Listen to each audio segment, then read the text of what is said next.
ازيكم يا حبايبي؟ النهارده ان شاء الله هنعمل الكايزر بطريقه حلوه قوي قوي. تعالوا معايا.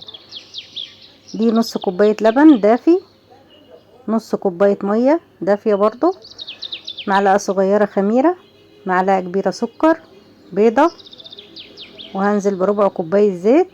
مقاديره سهله جدا جدا وموجوده في كل بيت ومش مكلف.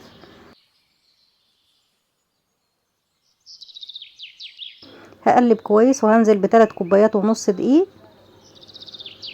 وبعد كده في الاخر برضو بكمل عجن تاني، بضيف معلقه زيت تاني زي ما انتوا شايفين كده.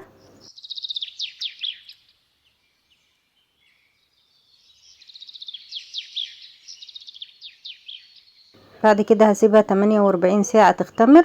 بعد ما اختمرت خلاص هنزلها كده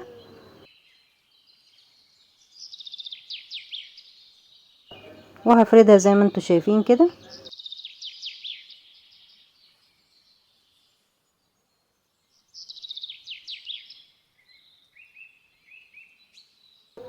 وبعد كده هلم واطوي كده اهو.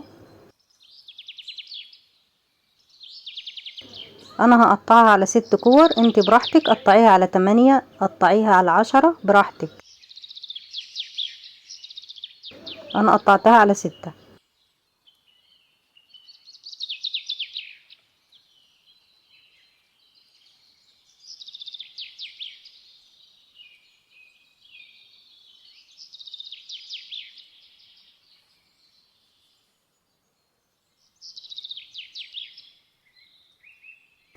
بعد كده هجيب الكورة وهفردها زي ما انتوا شايفين كده، وهلم واطوي هلم واطوي اهو زي ما انتوا شايفين كده اهو. ده اللي بيدي هشاشة للعجين وبيخليها طعمها حلو قوي وهشة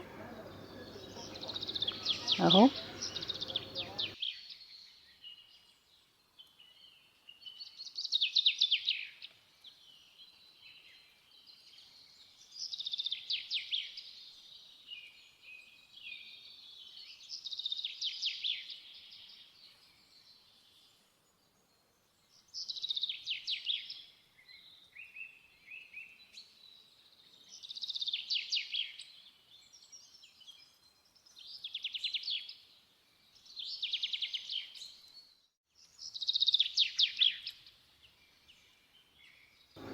وبعد كده هعمل كله بالمنظر ده، ضغطة خفيفة خالص بايدي كده زي ما انتوا شايفين، ضغطة خفيفة اهي.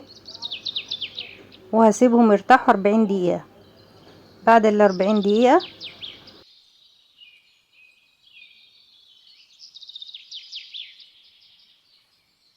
معايا لبن وعليه رشة سكر، يعني معلقة لبن كبيرة او معلقتين لبن كبار وعليهم رشة سكر، وهدهن بيهم. واحط سمسم كده.